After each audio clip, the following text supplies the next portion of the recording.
Hello friends, मैं नीता तिवारी आप सभी का स्वागत करती हूं आपके अपने स्मार्ट लर्निंग के प्लेटफॉर्म पे।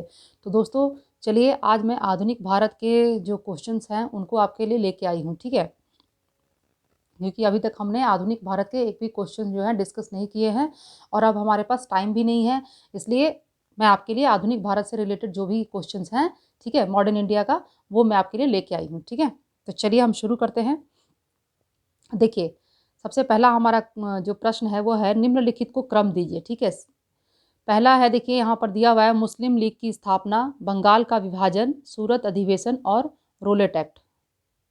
रोलेट एक्ट, ठीक है। इसे हमें क्रम में लगाना है, यानी कि जो सबसे पहले हुआ है वो सबसे पहले होगा, उसके बाद उसके बाद उसके बाद सीक्वेंस में हमें इसे लगाना है, ठीक है। तो इसके लिए क्या होना चाहिए, इसके लिए सबसे पहले आपको पता होना चाहिए इनके डेट, ठीक है। जब इनके डेट आपको पता होंगे तभी आप इसको सही ढंग से इनको क्रम में लगा पाएंगे। तो चलिए सबसे पहले देखिए मुस्लिम लीग की स्थापना, ठीक है। तो मुस्लिम लीग की स्थापना कब हुई थी,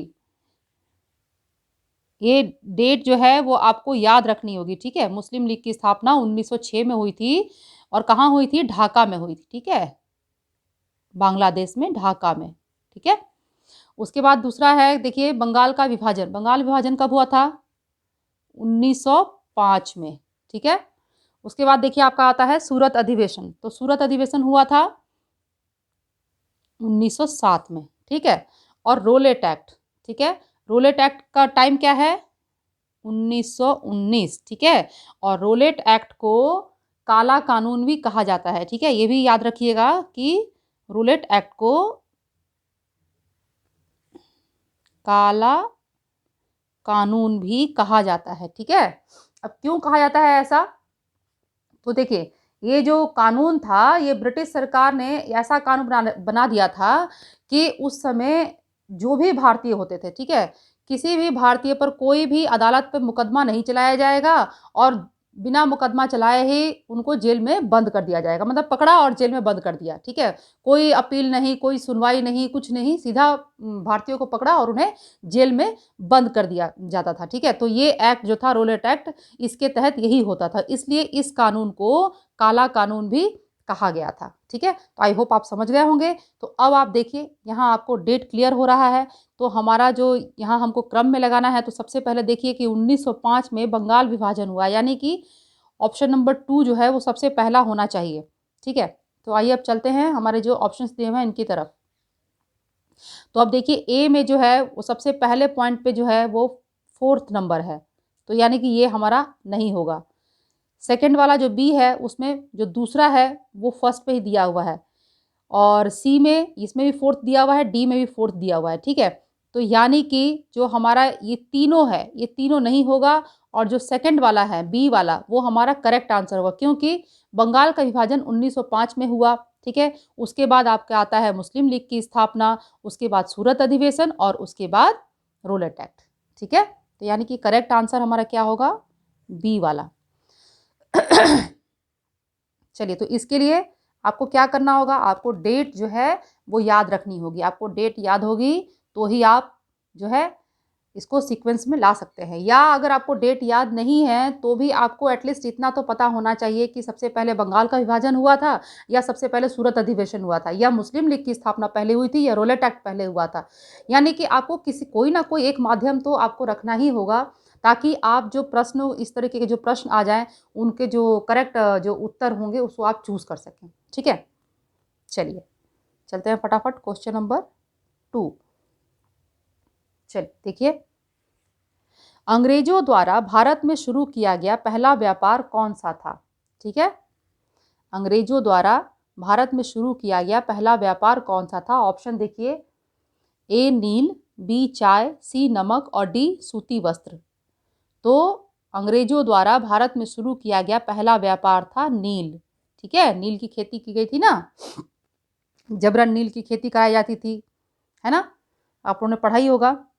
चलिए क्वेश्चन नंबर 3 देखिए, कांग्रेस के साथ सर सैयद अहमद खां के संबंधों के विषय में सही कथन कौन सा है, ठीक है। क्वेश्चन आप समझिए, कांग्रेस के साथ सर सैयद अहमद खां के संबंधों के विषय में सही कथन कौन सा है। चलिए ऑप्शन देख लेते हैं।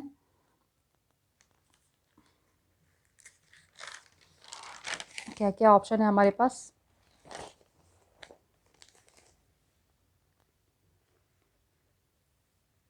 तो देखिए, ए है कि कभी उससे संबंध नहीं रहा, यानी कि सर सैयद अहमद खां का कांग्रेस से कभी संबंध नहीं रहा। बी है लगातार उससे संबंध रहा। सी केवल आरंभ में संबंध था। और डी केवल अल्पकाल के लिए उनसे संबंध था। ठीक है, तो हमारा जो करेक्ट आंसर होगा वो कौन सा होगा, वो ए होगा। ठीक है, सर सैयद अहमद खां का कांग्रेस से कभी संबंध नहीं रहा। ठीक है, चलिए अब देखिए यहाँ पर क्वेश्चन नंबर 4। एक कथन दिया है, वक्तव्य है ए, नजमुद्दौला की स्थिति अपने पिता मीर जाफर की अपेक्षा कमजोर हो गई। ठीक है, अब यहाँ इसका तर्क दिया जा रहा है कि नजमुद्दौला को अंग्रेजों द्वारा नामजद व्यक्ति को शक्ति देने के लिए बाध्य किया गया। ठीक है, अब हमें इसमें सही उत्तर बताना है। ठीक है, तो देखिए आइए यहाँ देखते हैं। देखिए ए दिया है कि ए और आर दोनों सही है और आर ए की सही व्याख्या करता है। ठीक है, यानी कि जो तर्क दिया गया है उस वक्तव्य का वो सही है। ठीक है, बी में देखिए लिखा है कि ए और आर सही है, आर ए की सही व्याख्या नहीं करता है। ठीक, थर्ड है हमारे पास कि ए सही है और आर गलत है। और डी है हमारे पास ए गलत है और आर सही है। ठीक है, तो इसका सही उत्तर क्या होगा, इसका सही उत्तर होगा ए वाला। ठीक है, इसका सही उत्तर होगा ए।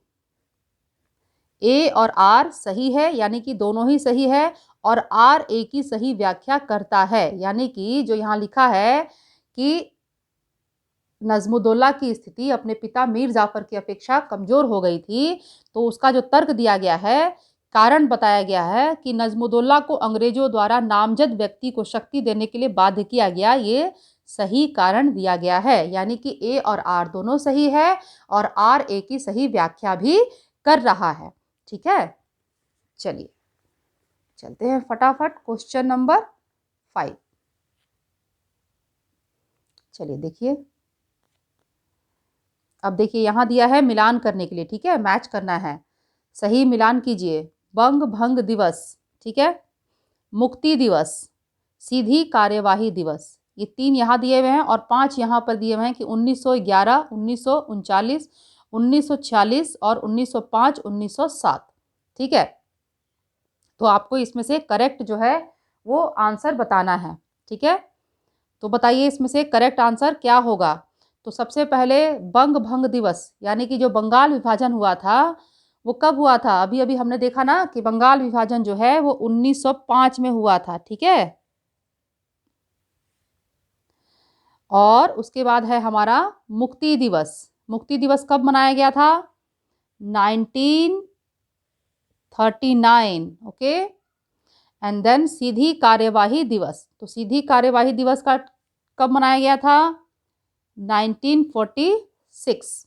ठीक है, और उसके बाद जो है 1947 में हमारा देश जो है वो आज़ाद हो गया।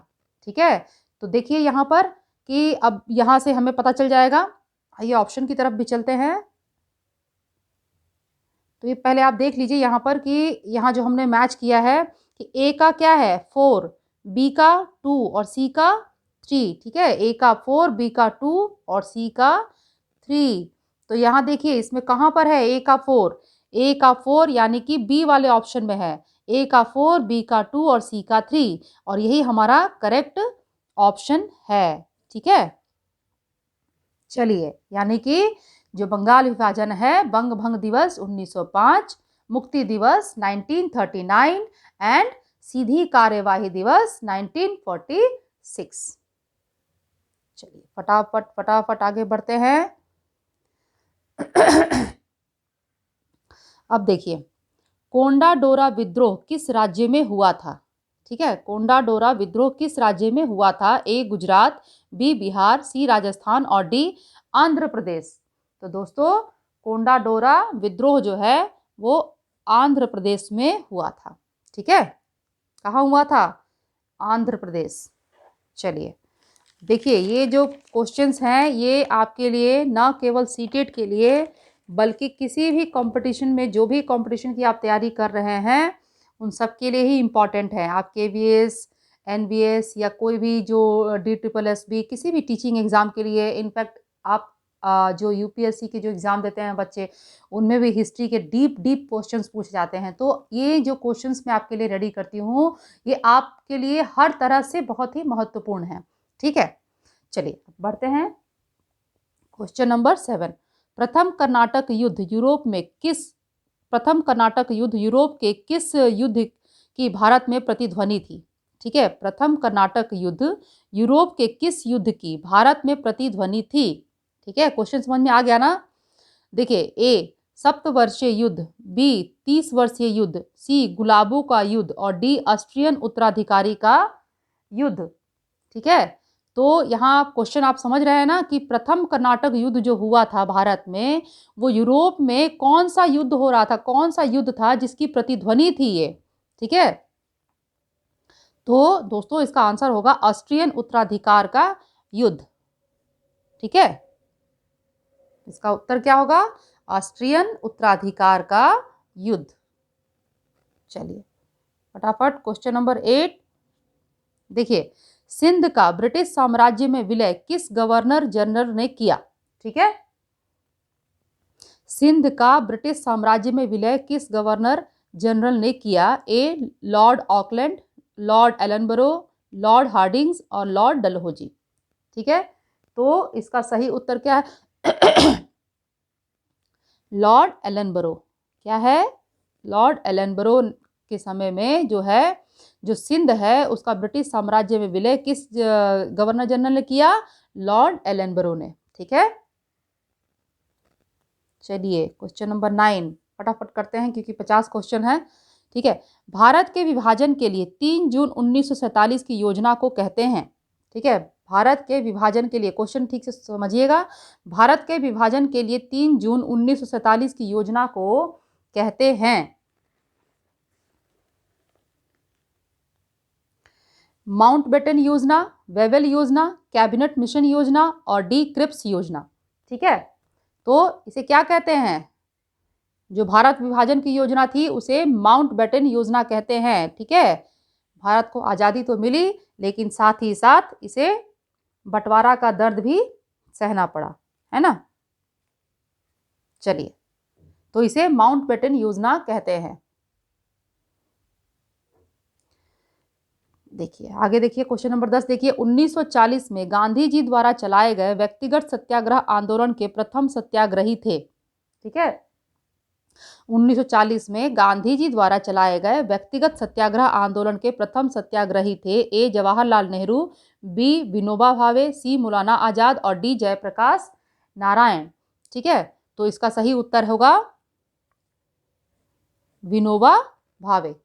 ठीक है, चलिए अब देखिए थोड़ा सा क्वेश्चन लेंदी है, आइए इसको अच्छे से पढ़ते हैं और समझते हैं। ठीक है, देखिए, भारत छोड़ो आंदोलन के पूर्व ब्रिटिश सरकार ने गांधी जी सहित कांग्रेस नेताओं को बंबई में गिरफ्तार करने की योजना बनाई थी। ठीक है, उसका नाम था, ठीक है, उसका हमको नाम बताना है। ठीक है, भारत छोड़ो आंदोलन के पूर्व ब्रिटिश सरकार ने गांधी जी सहित कांग्रेस नेताओं को बंबई में गिरफ्तार करने की योजना बनाई थी। ठीक है, तो उसे क्या बोलते हैं? उस योजना का क्या नाम था, ये हमें बताना है। ठीक है, तो देखिए, operation desert, operation blue star, operation sea shore और ऑपरेशन जीरो आवर। तो जो आपका इसका जो सही ऑप्शन है वो है ऑपरेशन जीरो आवर। ठीक है, ये लोग चाहते थे, इन्होंने प्लानिंग की थी कि जो आंदोलन है, जो 1942 में जो आंदोलन होने वाला था, तो उसमें इन्होंने प्लानिंग की थी ब्रिटिश सरकार ने कि जो ये लोग आंदोलन करने वाले, इससे पहले हम इन सबको पकड़ करके जेल में बंद कर देंगे। गांधी जी और जितने भी आंदोलनकारी हैं इनको मुंबई में हम सबको पकड़ के फटाफट जेल में बंद कर देंगे। तो इस ऑपरेशन को इन लोगों ने नाम दिया था ऑपरेशन जीरो आवर। और आप लोगों को पता भी होगा कि बहुत सारे जो नेता थे सभी को जेल में बंद कर भी दिया गया था, है ना? चलिए क्वेश्चन नंबर 12, 1889 में अहमदिया आंदोलन किसने प्रारंभ किया? ठीक है, अहमदिया आंदोलन, अब इसका डेट भी याद रखिएगा, 1889, ठीक है, 1889। चलिए अब देखिए इसका आंसर, ऑप्शन देखिए। ए अल्ताफ हुसैन, बी मौलवी नज़ीर अहमद, सी शिवली नोमानी, डी मिर्ज़ा गुलाम अहमद। ठीक है, तो इसका सही उत्तर क्या है बताइए? मिर्ज़ा गुलाम अहमद। ठीक है, क्या है? मिर्ज़ा गुलाम अहमद। ठीक है, अहमदिया आंदोलन किसने प्रारंभ किया? मिर्ज़ा गुलाम अहमद। और कब? 1889। ओके, चलिए फटाफट आगे बढ़ते हैं। 13, सूची 1 को सूची 2 में सुमेलित कीजिए और सूचियों के नीचे दिए गए कूटों में से सही उत्तर का चयन कीजिए। ठीक है, चलिए अब आइए देखते हैं सूची 1 और सूची 2। देखिए यहाँ है सूची 1 और सूची 2। सूची 1 में है डच, इंग्लिश, पुर्तगीज और फ्रेंच। और सूची 2 में देखिए जगह का नाम दिया गया है गोवा, पुलिकट, हुगली और चिंसुना। ठीक है, तो इसमें से हमें इनको मैच करना है और बताना है। चलिए देखते हैं। तो आइए देखें, तो सबसे पहले हमको ये देखना है कि ये डच जो है, ये डच, ठीक है, ये कहाँ आए थे सबसे पहले बताइए? डच जो हैं वो सबसे पहले कहाँ गया? पुलिकट। ठीक है, सॉरी हुगली, नहीं नहीं पुलिकट है। ठीक है, डच जो है वो पुलिकट है, हुगली नहीं है। ठीक है, चलिए दूसरा देखिए, बी का जो ये है क्या बोलते हैं, इंग्लिश, बी। ठीक है, तो बी का क्या है? बी का है 3। ठीक है, यानी कि इंग्लिश जो है वो है हुगली। हम सभी जानते हैं, हम लोग पढ़ चुके हैं, ये जो डच है वो पुलिकट है, इंग्लिश जो है वो हुगली है। ठीक है, और पुर्तगीज कहाँ आए थे सबसे पहले? गोवा आए थे, है ना। और फ्रेंच जो है वो चिंसुना। ठीक है, तो इसका करेक्ट जो ऑप्शन होगा वो देखिए यहाँ पर ए का 2 है, तो ए का 2 तो यहाँ भी है एंड यहाँ पर भी है। ठीक है, तो दूसरा देखिए इंग्लिश जो है वो हुगली, जो ब्रिटिश थे। ठीक है, इंग्लिश यानी कि जो अंग्रेज आए थे, तो अंग्रेज हुगली। बी का 3, तो बी का 3 यहाँ पर दिया है। ठीक है, यहाँ 2 नहीं है, यानी कि यहाँ दिया है, यहाँ नहीं दिया है, तो यानी कि जो सी वाला ऑप्शन है वो हमारा करेक्ट ऑप्शन होगा। ठीक है, डच का क्या होगा? डच पुलिकट, इंग्लिश जो है उसका हुगली, पुर्तगीज गोवा और फ्रेंच चिंसुना। ओके, चलिए अब देखिए क्वेश्चन नंबर 14। राजवल्लभ, घसीटी बेगम, शौकत जंग निम्नलिखित के प्रधान शत्रु थे। ठीक है, इनमें से किसके प्रधान शत्रु थे? राजवल्लभ, घसीटी बेगम, शौकत जंग। तो ऑप्शन देखिए, अली वर्दी खां, सिराजुद्दौला, मीर कासिम और नंद कुमार। तो ये किसके शत्रु थे? प्रधान शत्रु सिराजुद्दौला के। ठीक है, किसके थे? सिराजुद्दौला। ठीक है, राजवल्लभ, घसीटी बेगम और शौकत जंग सिराजुद्दौला के प्रधान शत्रु थे। ठीक है, चलिए चलते हैं फटाफट। प्रश्न संख्या 15, काफी बड़ा प्रश्न है, चलिए देखते हैं इसे। देखिए, निम्नलिखित 2 वक्तव्यों पर विचार कीजिए। एक को कथन ए और दूसरे को आर कहा गया है। आइए छोड़िए इसको, आगे बढ़ते हैं, कथन पे चलते हैं सीधा। अब देखिए कथन ए में क्या दिया है? डच ईस्ट इंडिया कंपनी ने भारत के साथ आरंभिक 17वीं शताब्दी में व्यापार करना प्रारंभ किया। ठीक है, कारण दिया हुआ है देखिए इसका, डच इंडोनेशिया द्वीप समूह में काली मिर्च एवं मसालों से सूती कपड़े की वस्तुओं का विनिमय करना चाहते थे। ठीक है, चलिए अब इसका देखिए यहाँ पर ऑप्शन देखिए, ए है कि ए और आर दोनों सत्य है तथा ए जो है वो आर की ए की सही व्याख्या आर है। ठीक है, ए की सही व्याख्या आर है।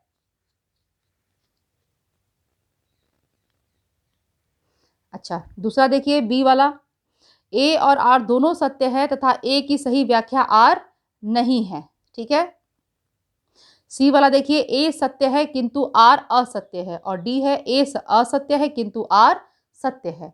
ठीक है, तो इसका सही उत्तर क्या होगा? इसका सही उत्तर होगा सी वाला। ठीक है, ए सत्य है किंतु आर असत्य है।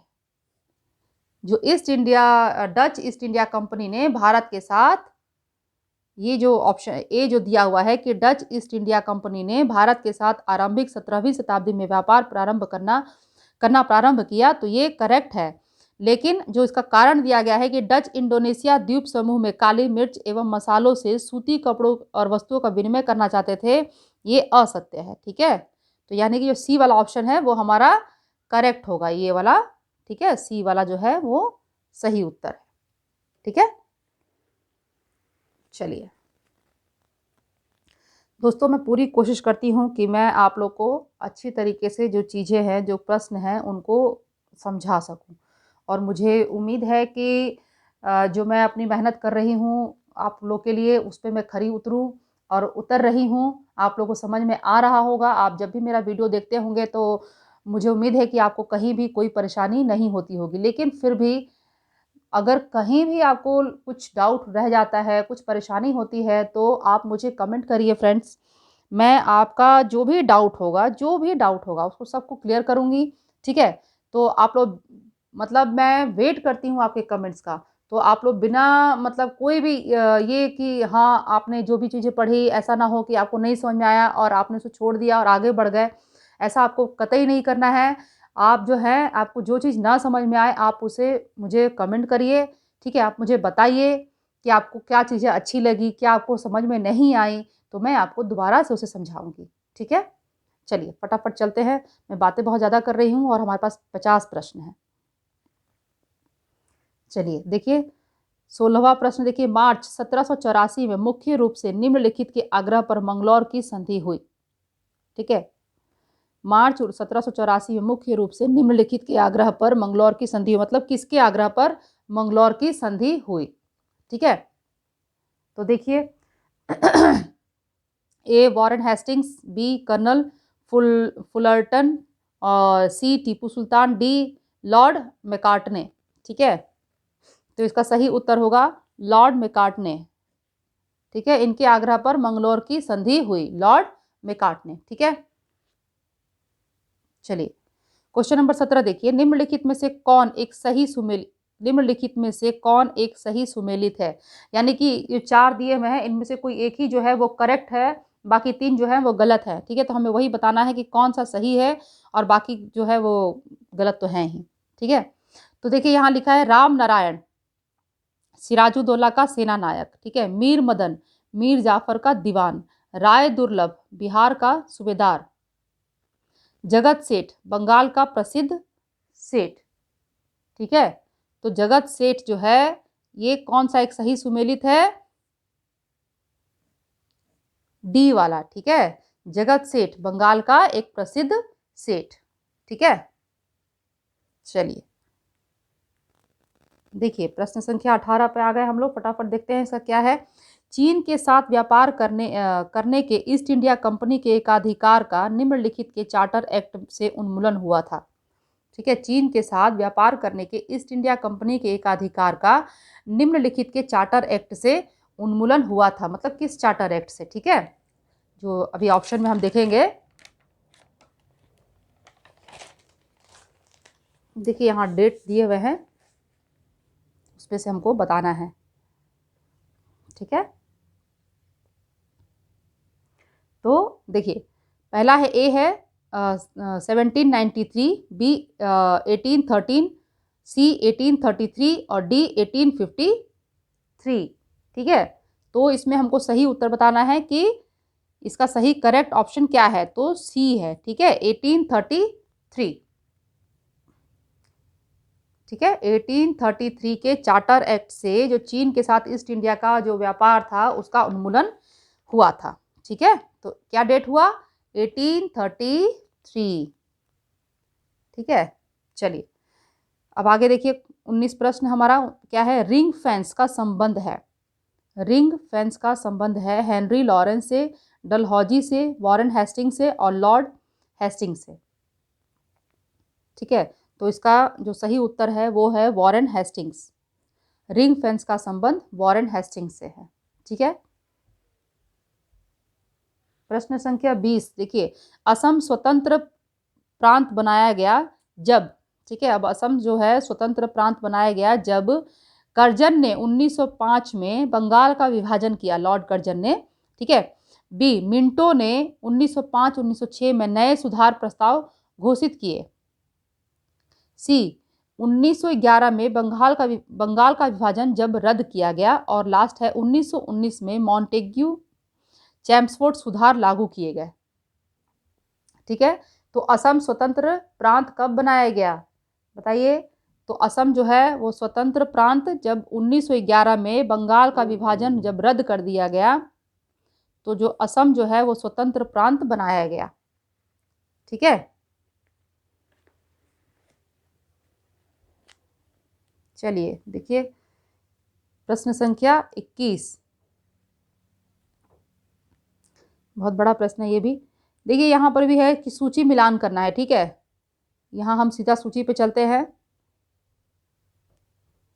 देखिए सूची 1 में है जनजातियां जिन्होंने ब्रिटिश के विरुद्ध विद्रोह किया। ठीक है। यहाँ पर जो जनजातियां, कुछ जनजातियों के नाम दिए गए हैं जिन्होंने ब्रिटिश सरकार के विरुद्ध विद्रोह किया था। उसमें देखिए ए है खोंद, बी संधाल, सी कोल और डी मुंडा। ठीक है। अब यहाँ देखिए सूची 2 में है विद्रोह का वर्ष दिया हुआ है। ठीक है। कौन कौन से साल में कौन कौन सा जो किस जनजाति ने किस किस वर्ष में विद्रोह किया अंग्रेजों के विरुद्ध। ठीक है। तो देखिए, चलिए इसको देखते हैं। देखिए पहला दिया है यहाँ पर सूची में विद्रोह का वर्ष 1820, 1846, 1855 और 1895। ठीक है। तो सबसे पहले मैं इसमें क्या हमको जानकारी होनी चाहिए, हमें डेट की जानकारी होनी चाहिए, या हमें ये पता होना चाहिए कि नाम से पता होना चाहिए कि कौन सा जो विद्रोह है वो पहले हुआ था। ठीक है ना। तो सबसे पहले देखिए जो 1820 में खोंद का जो विद्रोह है वो कब हुआ था। खोंद का विद्रोह 1820 में। ठीक है। उसके बाद देखिए आपका जो ये है क्या बोलते हैं संथाल है। ठीक है। संथाल का विद्रोह कब हुआ था। देखिए 1855 में, यहाँ है ना, एक सेकेंड रुकिए, 1855 में, यानी कि यहाँ पर ये है बी। ठीक है। और ये है ए। ठीक है। अब ये देखिए कोल विद्रोह 1846। ठीक है। और लास्ट बचाता है मुंडा विद्रोह, तो ये कब है 1895। और यहाँ भी लिख देती हूँ। ठीक है। यहाँ सी एंड ये हो गया आपका डी। ठीक है। यानी कि देखिए अब यहाँ पर हमको पता चल जाएगा ना कि ए का 1 है। आइए यहाँ से यहाँ देख लेते हैं। यहाँ देखिए ए का 1, ए का 1, बाकी किसी में 1 नहीं है, यानी कि यहीं से हमें पता चल गया कि हमारा जो करेक्ट आंसर होगा वो डी वाला होगा। ठीक है। फिर भी हम चेक कर लेते हैं। ए का 1, ए का 1, ठीक है। बी का यहाँ पर है ना बी का 3, बी का 3। ठीक है। सी का 2, तो सी का 2 और डी का 4, डी का 4। ठीक है। तो यानी कि करेक्ट वाला कौन सा होगा, डी वाला, लास्ट वाला। ठीक है। तो आपको जो है या तो डेट पता होनी चाहिए, या आपको ये पता होना चाहिए कि नाम से कि कौन सा विद्रोह पहले हुआ और कौन सा बाद में। ठीक है। चलिए आगे बढ़ते हैं।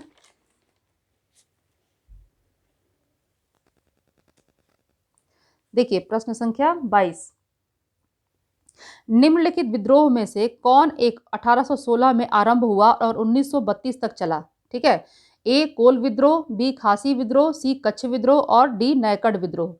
तो कोल विद्रोह, इसका सही उत्तर क्या होगा, कोल विद्रोह। कोल विद्रोह 1816 से आरंभ हुआ और 1932 तक चला। देखिए काफी लंबे समय तक चला। चलिए अब यहाँ देखिए निम्नलिखित युग्मों में से कौन एक सही सुमेलित नहीं है। ठीक है। अब यहाँ देखिए व्यक्ति दिए हुए हैं और यहाँ नाम दिया है प्रतिष्ठापित संस्थाएं। ठीक है। तो CR रेड्डी। और संस्था कौन सी? प्रजा मित्र मंडली। ठीक है। बी है ज्योतिबा फूले, इसका संस्था कौन सा है? सत्य शोधक समाज। BR Ambedkar, all India depressed classes association. और डॉक्टर आत्माराम, प्रार्थना समाज। ठीक है। तो इसका जो सही उत्तर है वो क्या होगा? कौन सा इसमें सही सुमेलित नहीं है? BR Ambedkar, all India depressed classes association. ठीक है, ये इसका करेक्ट पे जो है हमको बताना है कि कौन सा सुमेलित नहीं है ना। तो इसका सही होगा हमारे पास उत्तर सी वाला। ठीक है, चलिए अब नेक्स्ट देखिए। निम्न प्रश्न संख्या 24 है, निम्नलिखित अधिनियमों का सही कालानुक्रम क्या है? ठीक है, अब यहाँ जो अधिनियम है इनके भी सही क्रम में हमें लगाना है। ठीक है, तो देखिए, Indian trade unions act, Indian factories act, the trade disputes act, और लास्ट है इंडियन माइंस एक्ट। ठीक है, तो इसे हमें करेक्ट ऑप्शन जो है, इसका ऑप्शन जो है करेक्ट चूज करके लगाना है। ठीक है, तो देखिए इसका सबसे जो इसका करेक्ट आंसर होगा वो होगा ए। ठीक है, इसका करेक्ट आंसर क्या होगा? ए, 2, 4, 1 और 3। ठीक है, यानी कि सबसे पहले कौन सा नंबर आएगा? 2, यानी कि इंडियन फैक्ट्री एक्ट जो है वो सबसे पहले है। ठीक है, उसके बाद देखिए यहाँ आ जाइए 4, उसके बाद सेकंड नंबर पर क्या है? Indian mines act. Factory act के बाद दूसरे नंबर पे आता है माइन एक्ट। ठीक है, उसके बाद आता है आपका इंडियन ट्रेड यूनियंस एक्ट। ठीक है, थर्ड नंबर पे, और लास्ट है हमारा द ट्रेड डिस्प्यूट्स एक्ट। ठीक है, ये तो यानी कि हमारा जो करेक्ट ऑप्शन है वो है 2, 4, 1 और 3। ठीक है, चलिए तो अब आप लोग इसे याद कर लीजिएगा कि सबसे पहले कौन सा एक्ट आया था। ठीक है, चलिए question number 25, Robert Clive Bharat में किस रूप में आया था? सैनिक के रूप में, समुद्र ट्रेनी के रूप में, क्लर्क के रूप में, या उपयुक्त में से कोई नहीं? तो रॉबर्ट क्लाइव जो है वो भारत में एक क्लर्क के रूप में आया था। ठीक है, किसके रूप में आया था? क्लर्क के रूप में आया था। ठीक है, चलिए जल्दी से चलते हैं। प्रश्न संख्या 26, देखिए यहाँ पर भी हमें मिलान करने वाला है। ठीक है, तो सीधा हम सूची पे चलते हैं। देखिए सूची 1 है विधान, ए हिंदू विधवा पुनर्विवाह अधिनियम, बी सती निषेध, सी सहवास वय अधिनियम, और डी दास प्रथा का उन्मूलन। ठीक है, और यहाँ नीचे दिया गया है सूची 2 में गवर्नर जनरल, जिनके जिनके काल में जो जो गवर्नर जनरल थे उनका नाम दिया गया है। विलियम बेंटिक, लैंसडाउन, एलनबरो और डलहौजी। ठीक है, तो इनको हमें पहले सही मैच करना है। ठीक है, तो चलिए हम सबसे पहले इन्हें मैच कर लेते हैं। तो देखिए ए जो है हिंदू विधवा पुनर्विवाह अधिनियम। ठीक है, इसका जो है कहाँ, ऐसे रुक जाइए,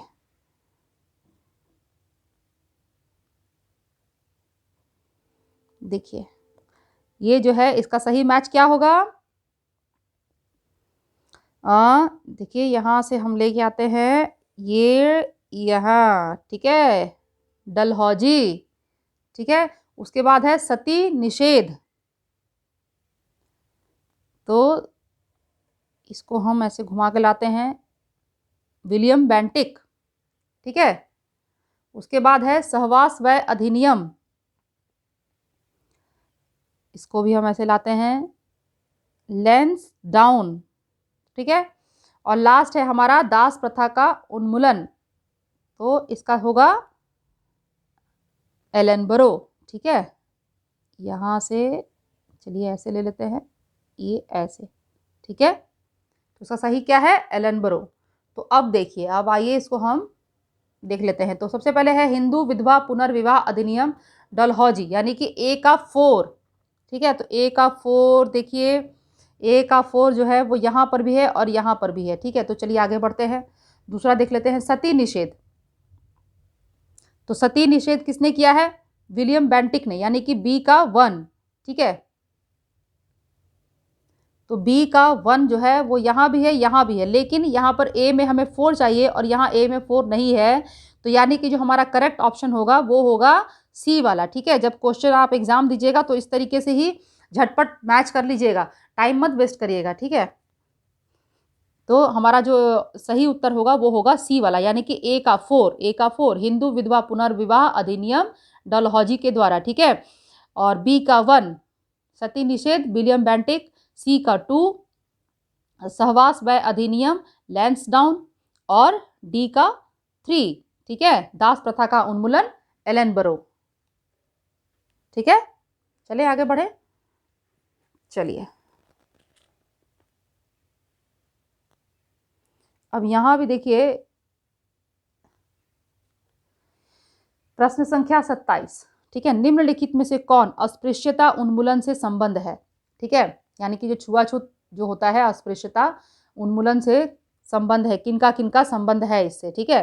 के रंगाराव, विट्ठल रामजी शिंदे, गोपाल कृष्ण गोखले और गंगूराम, ठीक है। ये 4 नाम दिए गए हैं और यहाँ जो नीचे कूट दिए गए हैं, इनमें से हमें करेक्ट जो है कूट को बताना है कि कौन कौन जो थे इनमें से वो अस्पृश्यता उन्मूलन से उनका संबंध था, ठीक है।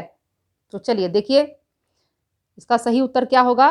तो देखिए इसमें होगा ए, ठीक है, के रंगाराव, विट्ठल रामजी शिंदे और A2 और 3, ठीक है, गोपाल कृष्ण गोखले, ठीक है। यानी कि ये वाला जो है ना, ए वाला 1, 2 और 3, 1, 2 और 3 यही इसका सही उत्तर होगा। अस्पृश्यता उन्मूलन से के रंगाराव, विट्ठल रामजी शिंदे और गोपाल कृष्ण गोखले का संबंध है, ठीक है।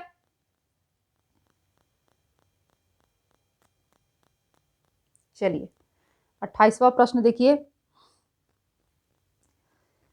लॉर्ड कॉर्नवालिस ने स्थायी बंदोबस्त किसके साथ किया था, ठीक है। ये यहीं से याद कर लीजिएगा कि स्थायी बंदोबस्त जो है वो किसने किया था, लॉर्ड कॉर्नवालिस लेके आया था, ठीक है। तो लॉर्ड कॉर्नवालिस ने स्थायी बंदोबस्त किसके साथ किया था, ए किसान, बी जमींदार, सी खेतीहर मजदूर और डी ठेकेदार। तो लॉर्ड कॉर्नवालिस ने स्थायी बंदोबस्त जो है वो जमींदारों के साथ किया था, ठीक है ना। स्थायी बंदोबस्त में क्या था कि जमींदारों के साथ जो कॉर्नवालिस था उसने एक रेट फिक्स कर लिया था कि आपको जो है जो टैक्स है, आप गांव में जहां से आप खेत का ये लोगे टैक्स लोगे, तो उसमें से मान लो आप 100 रुपये का टैक्स आपने कलेक्ट किया है, तो आप उसमें से जो है मतलब जितना भी आप कलेक्ट करोगे, ठीक है, 100 रुपये का नहीं, आप जितना भी टैक्स कलेक्ट करोगे उसमें से जो है एक एग्जाम्पल दे रही हूँ आपको, ठीक है। तो उसमें से जो है आप 100 रुपये मुझे दे दोगे और बाकी जो भी बचेगा वो सब आपका रहेगा, ठीक है। फिक्स कर दिया था, जो टैक्स जो था उसको उन्होंने फिक्स कर दिया था। और इसके लिए जमींदार जो थे, जो बिचौलिए बने थे, ठीक है, तो ये बिचौलिए क्या करते थे, ये अपना मनमाने ढंग से जो है क्या करते थे, किसानों से टैक्स जो है वसूल करते थे, ठीक है। और जितना अंग्रेजों ने जो कॉर्नवालिस है, जो ब्रिटिश सरकार है, उन्होंने जितना बनाया था, फिक्स किया था रेट, वो उसको पे कर देते थे और बाकी जो बचता था वो सब कहाँ जाता था, वो सब जमींदार की झोली में जाता था, ठीक है। तो लॉर्ड कॉर्नवालिस ने स्थायी बंदोबस्त जमींदारों के साथ की थी, ठीक है। चलिए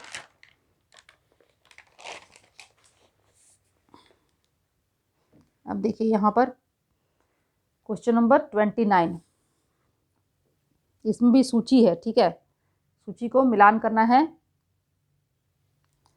तो आइए हम लोग चलते हैं, सीधा सीधा देखते हैं। ये देखिए यहाँ पर आ जाइए। हाँ देखिए, सूची 1 है राष्ट्रवादी लेखक, ठीक है, और सूची 2 में है रचनाएं। यानी कि यहाँ लेखक है और उनकी यहाँ रचनाएं दी गई हैं, तो हमें बताना है किस लेखक की कौन सी रचना है, ठीक है। तो ए है कृष्णजी प्रभाकर खांडेलकर, बी सुभद्रा कुमारी चौहान, सी शहादत हसन मंटो और वलथोल नारायण मेनन, ठीक है। तो हमें सही बताना है कि कौन से लेखक की कौन सी रचनाएं हैं, ठीक है। तो देखिए सबसे पहले कृष्णजी प्रभाकर खांडेलकर की रचना क्या है, कीचक वध, कीचक वध किसकी रचना है?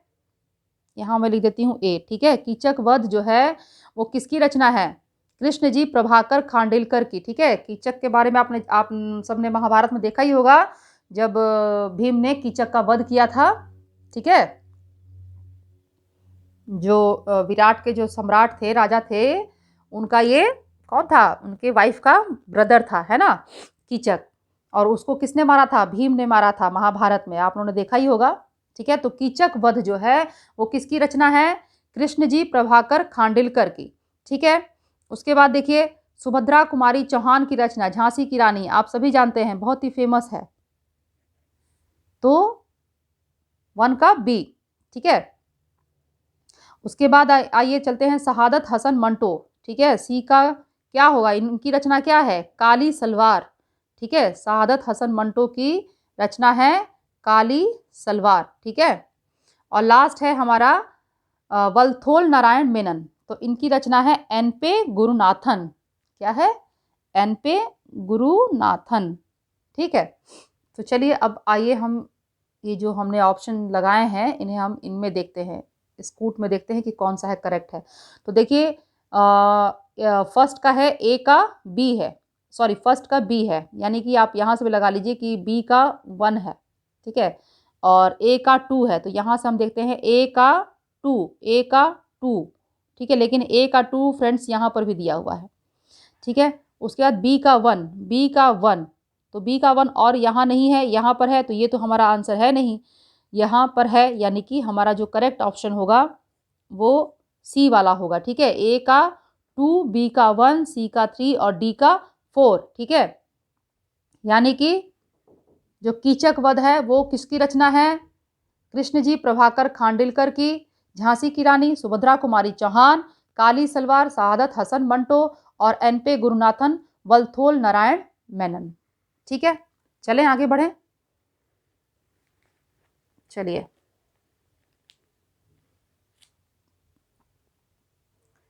प्रश्न संख्या 30 देखिए, निम्नलिखित में से कौन सही सुमेलित है, ठीक है। चित्तू पांडे भारत छोड़ो आंदोलन, लक्ष्मी स्वामीनाथन IAN, शशिभूषण राय चौधरी असहयोग आंदोलन, गुरदीप सिंह अनुशीलन पार्टी, ठीक है। तो आइए इसमें से हमको करेक्ट बताना है।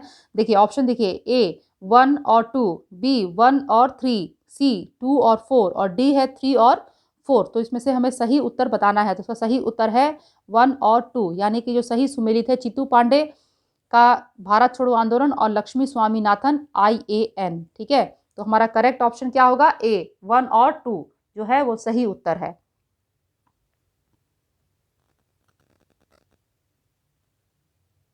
चलिए प्रश्न देख लेते हैं 31, नीचे उल्लिखित 4 घटनाओं में से कौन एक कालानुक्रम अनुसार सबसे बाद में घटित हुआ, ठीक है। यानी कि यहाँ 4 आपके पास घटनाएं दी हुई हैं, इनमें से सबसे लास्ट में जो घटना हुई है उसके बारे में हमको बताना है, ठीक है। तो देखिए सबसे पहले यहाँ दिया है शिमला कॉन्फ्रेंस, फिर जुलाई 1946 का चुनाव, कैबिनेट मिशन प्लान का प्रस्ताव और अंतरिम सरकार में मुस्लिम लीग का सम्मिलित होना, ठीक है। अंतरिम सरकार में मुस्लिम लीग का सम्मिलित होना, ठीक है। तो इसमें जो सबसे बाद में जो घटित हुआ वो है डी वाला, ठीक है। अंतरिम सरकार में मुस्लिम लीग का सम्मिलित होना। चलिए जल्दी जल्दी चलते हैं, बहुत सारे प्रश्न हैं। भारत में सर्वप्रथम आए थे, ठीक है, फ्रेंच, पुर्तगाली, डच और अंग्रेज। तो आप सभी जानते ही हैं कि सबसे पहले जो भारत में पुर्तगीज ही आए थे, है ना। और इसको याद करने का जो सीक्वेंस है वो बहुत ही मतलब इजी ही है, ठीक है। जैसे आप याद कर सकते हैं कि पहले पुर्तगीज आए थे तो पी, फिर डच है डी, ठीक है, फिर अंग्रेज आए, उसके बाद जो है वो फ्रांसीसी आए, ठीक है। तो आप याद रखिएगा PDEF, ठीक है, PDEF कैसे याद रखेंगे? PDEF, ठीक है। पीडीएफ तो सबको पता ही होता है, उसमें एक ई लगा दीजिए, पीडीएफ। सबसे पहले पुर्तगीज आए, फिर डच आए, फिर अंग्रेज आए, उसके बाद फ्रेंच आए, पीडीएफ। ठीक है, चलिए देखिए क्वेश्चन नंबर 33। चतुर्थ आंग्ल मैसूर युद्ध का प्रमुख कारण क्या था? टीपू सुल्तान, ऑप्शन देखिए, टीपू का फ्रांसीसियों से संबंध, कंपनी की स्वतंत्र मैसूर के अस्तित्व को समाप्त करने की कूटनीति, टीपू द्वारा मराठों की सहायता, और लास्ट है मैसूर से अंग्रेजी रेजिमेंट का हटाया जाना। तो चतुर्थ आंग्ल जो मैसूर युद्ध हुआ था उसका कारण क्या था? टीपू का फ्रांसीसियों से संबंध। ठीक है, टीपू सुल्तान जो था उनका फ्रांसीसियों से बहुत ही अच्छा संबंध था। ठीक है, तो जो चतुर्थ आंग्ल मैसूर युद्ध हुआ था इसका कारण यही था, टीपू का फ्रांसीसियों से संबंध। चलिए क्वेश्चन नंबर 34 देखिए, मीर कासिम और अंग्रेजों के बीच युद्ध का प्रमुख कारण क्या था? ठीक है, ए यूरोपीय आधार पर आधुनिक सेना का गठन, बी मीर कासिम द्वारा राजधानी को मुंगेर स्थानांतरित करना, सी व्यापार शुल्क विवाद व आंतरिक व्यापार शुल्क की समाप्ति, और डी राजस्व विभाग के भ्रष्टाचार को दूर करना। तो मीर कासिम और अंग्रेजों के बीच में जो युद्ध हुआ उसका कारण क्या था? उसका कारण था व्यापार शुल्क विवाद व आंतरिक व्यापार शुल्क की समाप्ति। ठीक है, इसका कारण यही था, इसी की वजह से जो है इनके बीच में युद्ध हुआ। ठीक है, चलिए क्वेश्चन नंबर 35। लॉर्ड कर्जन का शासनकाल निम्नलिखित में से किसके लिए उल्लेखनीय रहा? लॉर्ड कर्जन का शासनकाल किसके लिए उल्लेखनीय रहा? बंगाल विभाजन के विरुद्ध आंदोलन, नवीन विश्वविद्यालयों की स्थापना, भारतीयों की नौसेना का शुभारंभ, और भारतीय सेना में एक भारतीय सेनापति की नियुक्ति। तो लॉर्ड कर्जन के शासनकाल में निम्नलिखित में से किसके लिए उल्लेखनीय रहा?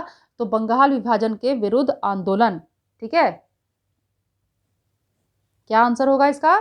बंगाल विभाजन के विरुद्ध आंदोलन। चलिए क्वेश्चन नंबर 36 देखिए, निम्नलिखित घटनाओं का सही कालक्रम क्या है? ठीक है, अब यहां पर भी हमें कालक्रम बताना है। ठीक है, ए फर्स्ट है क्रिप्स मिशन, वेबल योजना, कैबिनेट मिशन,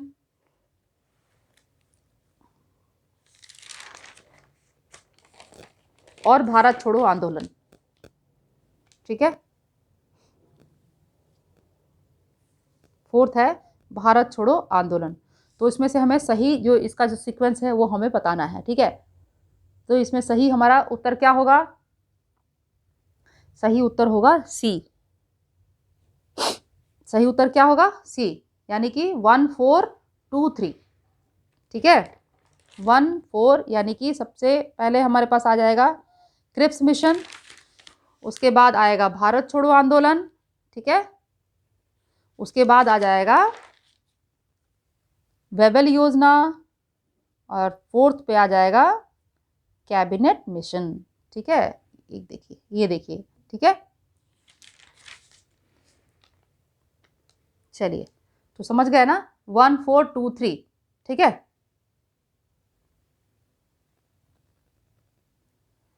चलिए अब देखिए 37, प्रश्न संख्या 37।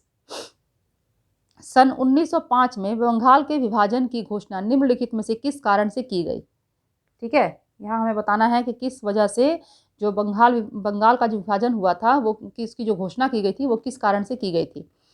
ए प्रशासनिक सुविधा, बी कांग्रेस आंदोलन को विघटित करना, सी कर्जन की व्यक्तिगत इच्छा, और डी एक मुस्लिम बहुल प्रांत की स्थापना। ठीक है, तो इसका सही उत्तर है एक मुस्लिम बहुल प्रांत की स्थापना, यानी कि डी वाला, 37 का डी। अब देखिए आगे चलिए 38 प्रश्न, स्वदेशी आंदोलन कब प्रारंभ हुआ था? ठीक है, स्वदेशी आंदोलन कब प्रारंभ हुआ था? सविनय अवज्ञा आंदोलन के समय, असहयोग आंदोलन के समय, बंगाल विभाजन के विरुद्ध छेड़े गए आंदोलन के समय, या भारत छोड़ो आंदोलन के समय? तो स्वदेशी आंदोलन जो है वो बंगाल विभाजन के विरुद्ध छेड़े गए आंदोलन के समय प्रारंभ हुआ था। ठीक है, कब हुआ था? स्वदेशी आंदोलन बंगाल विभाजन के समय में। ठीक है। प्रश्न संख्या 39 देखिए, पिंडारियों के उन्मूलन का श्रेय किसको जाता है? पिंडारी जो होते थे, जो लुटेरे होते थे, ठीक है, तो उनके उन्मूलन का श्रेय किसको जाता है? लॉर्ड हेडिंग्स, लॉर्ड हेस्टिंग्स, ठीक है, Lord Hastings, Lord headings, Lord Clive, Lord Curzon. ठीक है, तो पिंडारियों के उन्मूलन का श्रेय जो है वो लॉर्ड हेस्टिंग्स को जाता है। ठीक है, किसको जाता है? लॉर्ड हेस्टिंग्स को। चलिए, अब यहाँ फिर से है, हमें मैच करना है। ठीक है, सुमेल कीजिए।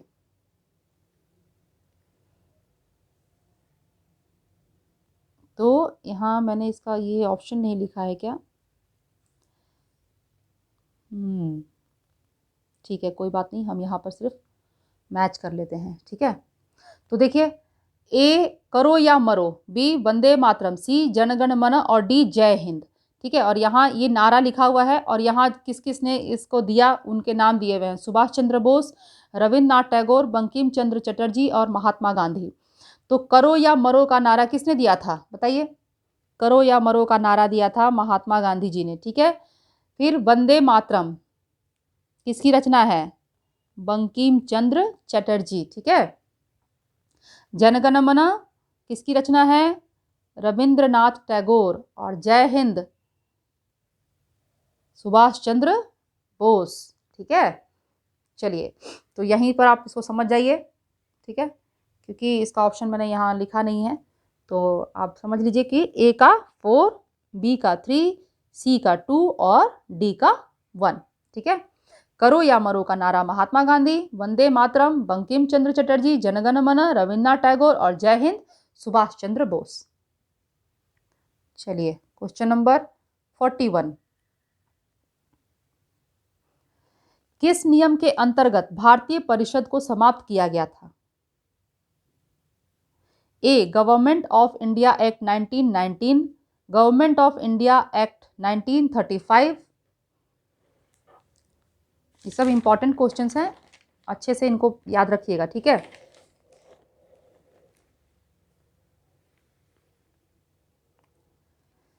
इसके बाद देखिए, भारतीय स्वतंत्रता अधिनियम 1947 या उपयुक्त में से किसी के अंतर्गत नहीं। ठीक है, तो इसका सही उत्तर होगा उपयुक्त में से किसी के अंतर्गत नहीं। ठीक है, ऐसा भी आता है ना प्रश्न, तो इसलिए कंफ्यूज कभी भी मत होइएगा। ऐसा ना हो कि जो ऑप्शन दिए हैं आप उनमें चूज करने लगे कि नहीं नहीं, कोई ना कोई तो ऑप्शन होगा ही होगा।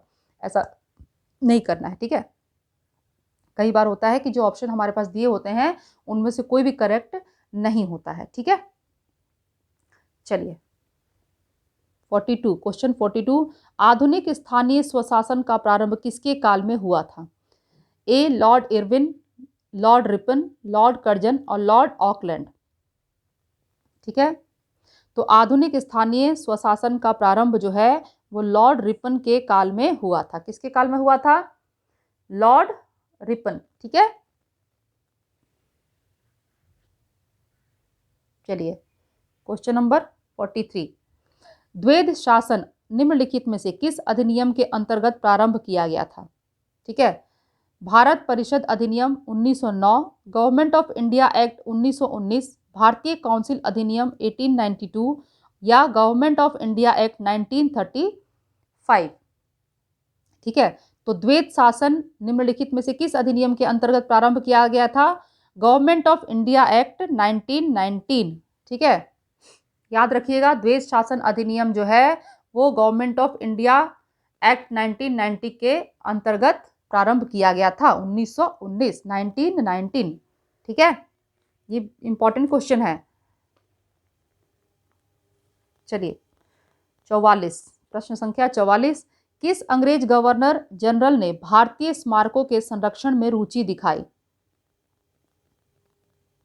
Lord Canning, Lord Warren Hastings, Lord Cornwallis या लॉर्ड कर्जन? तो लॉर्ड कर्जन। ठीक है, लॉर्ड कर्जन ने जो भारतीय स्मारक है उनके संरक्षण में रुचि दिखाई। किसने दिखाई? Lord Curzon. ठीक है, प्रश्न संख्या 45 देखिए, भारत को स्वतंत्रता किसने प्रदान की? संयुक्त राष्ट्र संघ ने, लॉर्ड माउंटबेटन ने, ब्रिटिश पार्लियामेंट ने, या डी उपयुक्त में से किसी ने नहीं। ठीक है, तो आप सभी जानते हैं कि भारत को स्वतंत्रता ब्रिटिश पार्लियामेंट ने प्रदान की। ठीक है, किसने की? ब्रिटिश पार्लियामेंट ने। चलिए 46वां प्रश्न देखिए, निम्नलिखित में से कौन सी ऐतिहासिक घटना सबसे बाद में घटित हुई? ठीक है, अब यहाँ भी हमें बताना है कि इनमें से जो ऐतिहासिक घटना जो है, इनमें से कौन सी घटना जो है वो सबसे बाद में हुई। ठीक है, तो सबसे पहले देखिए यहाँ दिया है जलियांवाला बाग हत्याकांड, दूसरा है भारत छोड़ो आंदोलन,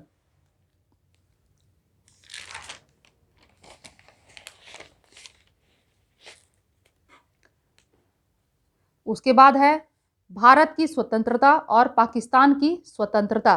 ठीक है, तो आप सभी को पता है कि जो इसमें जो ऐतिहासिक घटना है, तो आप सभी जानते ही हैं कि जलियांवाला बाग जो है वो 1919 में हुआ था, भारत छोड़ो आंदोलन 1942 में, है ना। और आप सभी जानते हैं, ये भी जानते हैं कि पाकिस्तान की जो स्वतंत्रता है वो भारत से पहले हुई थी, है ना।